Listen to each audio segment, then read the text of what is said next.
Assalamualaikum warahmatullahi wabarakatuh. Perkenalkan, nama saya Hardiana dari kelas 11 MIPA 1. Kalian tahu nggak sih kalau bunyi kita dengar setiap hari adalah sebuah gelombang? Nah, di awali video kita sudah lihat bahwa handphone yang dalam mode getar tetap akan terdengar suaranya oleh kita. Hal tersebut ada hubungannya dengan gelombang bunyi loh. Video kali ini kita akan membahas apa sih gelombang bunyi. Gelombang bunyi merupakan getaran yang merambat melalui medium tertentu. Nah, makanya ketika handphone kita bergetar, tetap ada suaranya yang kita dengar. Hal ini terjadi getaran handphone menggetarkan udara yang ada di sekitar. Lalu, gangguan ini merambat sehingga sampai di telinga, menggetarkan gendang telinga kita sehingga bunyi tersebut dapat kita dengar. Berdasarkan arah rambatnya, gelombang dibagi menjadi dua, yaitu gelombang transversal dan gelombang longitudinal. Gelombang bunyi termasuk gelombang longitudinal. Gelombang bunyi membutuhkan medium untuk merambat.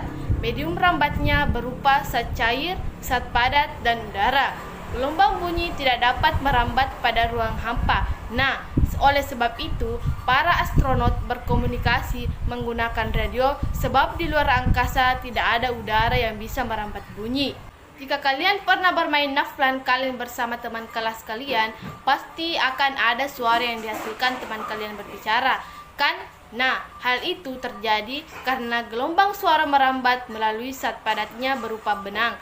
Benang yang ditegakkan agar gelombang suara dapat merambat sampai ke telinga si penerima. Semakin kencang benda tersebut ditegakkan, maka gelombang suara yang dihasilkan semakin jelas. Berdasarkan frekuensinya, gelombang bunyi dibedakan menjadi tiga, yaitu infrasonik, audiosonik, dan ultrasonik. Pada infrasonik, gelombang bunyi memiliki frekuensi 20 Hz bunyi. Ini bisa didengar oleh gajah dan jangkrik. Pada audiosonik, gelombang bunyi memiliki frekuensi 20 Hz sampai 20.000 Hz. Bunyi inilah yang biasa didengar oleh manusia. Dan yang terakhir, ultrasonik, yaitu gelombang bunyi memiliki frekuensi di atas 20.000 Hz, yaitu bisa didengar oleh lumba-lumba dan kelelawar. Jika tidak ada ilmuwan yang mempelajari tentang gelombang bunyi, pasti para dokter akan kesulitan untuk mendeteksi perkembangan yang ada di kandungan ibu. Nah, oleh karena itu, para ilmuwan fisika menciptakan teknologi yang dapat membantu pekerjaan manusia.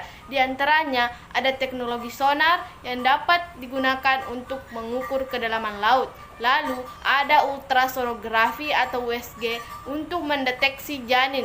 Ekokardiogram yang digunakan untuk mengukur kecepatan aliran darah. Selanjutnya yaitu kalau berbicara tentang nada. Nada itu ada nada tinggi dan nada rendah.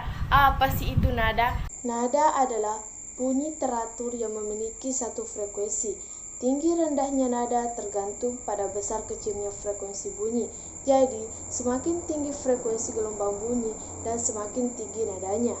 Selanjutnya yaitu intensitas dan taraf intensitas. Jika bel tanda masuk sekolah berdering, pernahkah Anda tidak mendengar dengan jelas? Kira-kira kenapa hal itu bisa terjadi?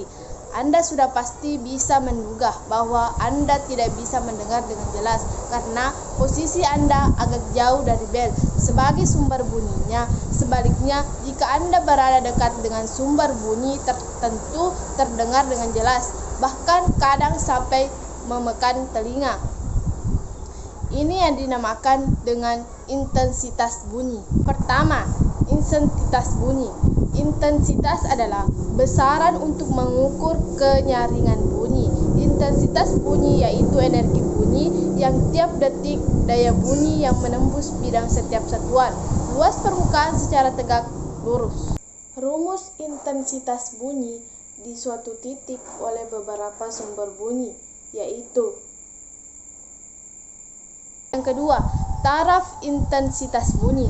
Yang dimaksud dengan taraf intensitas bunyi adalah logaritma perbandingan antara intensitas bunyi dengan intensitas ambang pendengaran. Rumus taraf intensitas bunyi yaitu jika terdapat beberapa sumber bunyi yang identik, maka taraf intensitasnya menjadi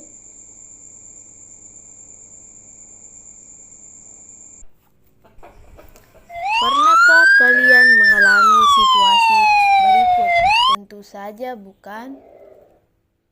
Lalu, apa kaitan ilustrasi tersebut dengan efek Doppler? Saat mobil ambulans dalam keadaan diam, maka kamu akan mendengar suara sirine yang konstan dari tempat kamu berdiri. Sirine mobil tersebut mengeluarkan pancaran gelombang bunyi yang membentuk suatu muka gelombang. Saat mobil ambulans bergerak, terlihat bahwa pancaran gelombang bunyi pada bagian depan mobil saling berdempetan, sedangkan bagian belakang mobil saling menyebar. Jika mobil ambulans tersebut bergerak mendekati seseorang yang sedang berdiri lalu melewati, maka seperti inilah pancaran gelombang yang mengenai orang tersebut, di mana pancaran gelombang yang berdempetan menandakan bahwa pancaran gelombang tersebut memiliki panjang gelombang yang pendek serta frekuensi yang tinggi, sehingga suara terdengar semakin kencang seiring dengan mendekatnya mobil ambulans. Sedangkan mobil ambulans bergerak melewati orang tersebut, pancaran gelombang mengenai orang tersebut memiliki panjang gelombang yang besar sehingga frekuensi bunyi semakin kecil. Maka suara yang didengar semakin kecil seiring dengan menjauhnya mobil ambulans tersebut. Jadi itulah yang disebut dengan efek Doppler. Efek Doppler merupakan perubahan pada frekuensi bunyi yang disebabkan oleh getaran relatif antara sumber bunyi dan pengamat.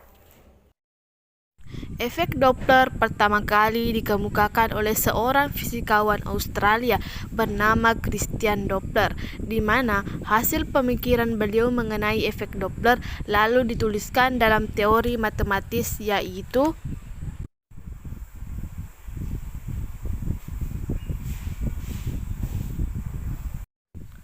dalam teori matematis, tanda positif dan negatif yang tertera dipakai dalam kondisi tertentu. Saat pendengar bergerak menuju sumber bunyi, gunakan tanda positif pada kecepatan pendengar sebagai tanda peningkatan adanya frekuensi saat sumber bunyi mendekati pendengar. Gunakan tanda negatif pada kecepatan sumber bunyi sebagai tanda adanya peningkatan frekuensi saat pendengar bergerak menjauhi sumber bunyi. Gunakan tanda negatif pada kecepatan pendengar sebagai tanda adanya penurunan frekuensi saat sumber bunyi menjauhi pendengar. Gunakan tanda positif pada kecepatan sumber bunyi, tanda adanya penurunan frekuensi. Nah, teman-teman, sekarang kalian sudah tahu kan apa itu gelombang bunyi, nada, intensitas dan taraf intensitas, dan efek Doppler. Semoga video ini bermanfaat. Wassalamualaikum warahmatullahi wabarakatuh.